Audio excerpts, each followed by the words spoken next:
last part of this exercise consists in showing that this chart is differentiable. Okay, this atlas actually is differential, meaning that the collection of the charts that is composed of gives you don't give you discontinuities, right?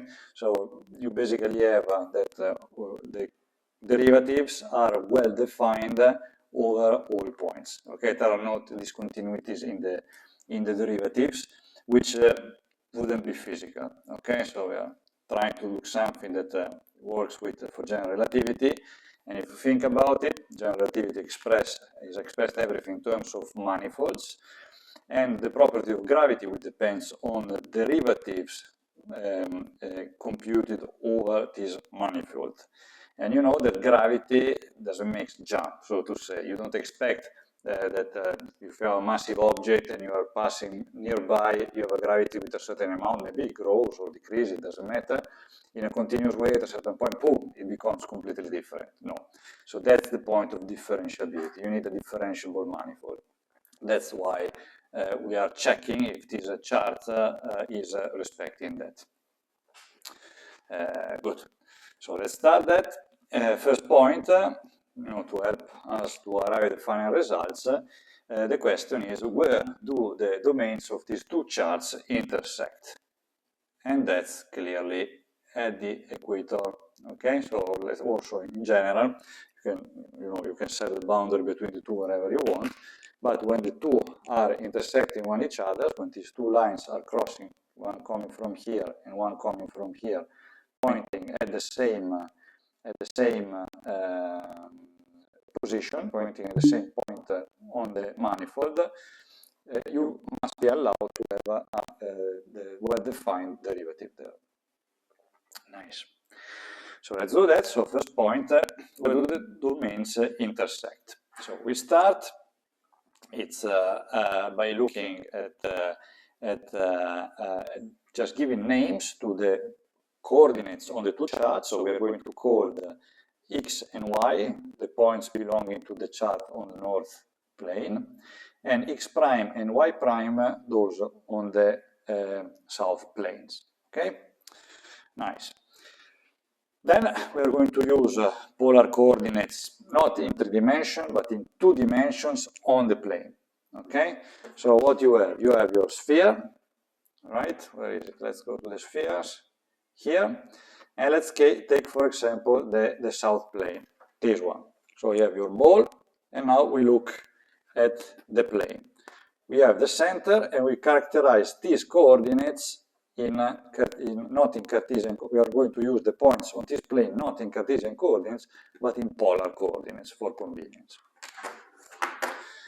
And the points in R2, so on the chart, on the mapped point, are going to be expressed by these two equations, right? Polar coordinates, 2D. Where you see R sets the separation between the south pole and the other point for the lower plane, and the north pole and the other position on the northern plane. So that's the meaning of these two separations. So what are we going to have? Well, the coordinates are given by that. So that's the results that we found earlier. We want to find a relationship in terms of distance, so R, and therefore we can compute R out of this equation, right? We have x and y, and R is what? Is R squared is equal to x squared plus y squared, right? Therefore, we just use this expression. We are going to have 2 tan theta half, that's this guy here,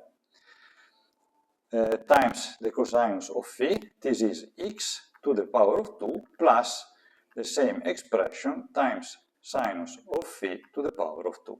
This would be the other one, right? This is our r to the power of 2.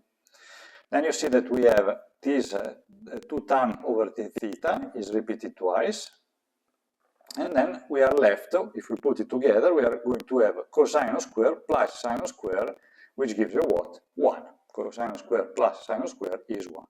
Therefore, you are left with 2 tan twice the tangent of theta over phi, this guy here, okay? Tac, tac. And that's what we have. R is 2 tangent of theta half, okay? Again, remember that you have x squared plus y squared. This gets a power of 2, but is r to the power of 2, therefore you get the square root. So you go back to 2 tan theta half, which is here. Same story for this other on the primes. So if you want, I can put the prime here, and here. We do the same trick and we get this expression. Only the cotangent, twice the cotangent is relevant, and that's the separation from the center. Then what? The definition of the cotangent is just that, is 1 over the tangent, that's it. And we are looking for the same angle, for the same, for the same point, and therefore theta is the same, right? We have a point here, coming from here we are using theta, coming from here we are using the same theta. That's the intersection between the two. And where are we? I'm lost, and we are here. Okay. Therefore, theta and theta prime are the same. So therefore this tangent of theta prime half is actually the tangent of theta half that we have here, and gives us the relationship to R, not to R prime, to R.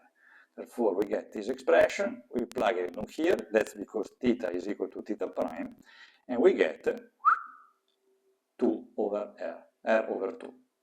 Now I just put the 2 on the other side, and we have 4R. Therefore, here we have the relationship between R prime and R.